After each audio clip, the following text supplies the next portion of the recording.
عبدالحی ایمانقلوف روحانی 42 ساله زاده تاجیکستان مفتی اعظم خباروفسک تعیین شد. در این باره روز 26 آگوست سال 2024 خدمات مطبوعات اداره مسلمانان یا مفتیات منطقه شرق دور روسیه خبر داد.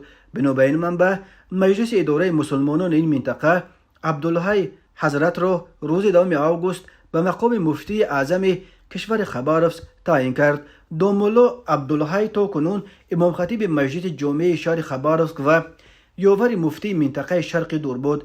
دومولا عبدالحی از ازبک های زاده تاجیکستان و شهروند روسیه بوده 10 فرزند دارد و زباندان بوده به 10 زبان بلد بوده است. او در روسیه معلومات عالی دینی و هم معلومات عالی دنیوی گرفته است. کشور خباروفسک یکی از بزرگترین ولایت های منطقه شرق دور روسیه به شمار می رود.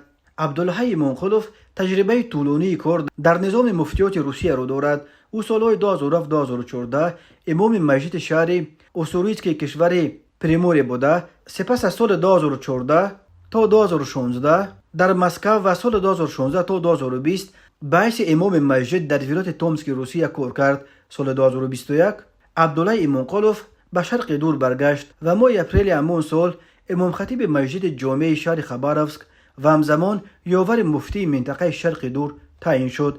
عبدالحی ایمانقلوف پدر 3 فرزند نیز است. او و همسرش 10 فرزند دارند.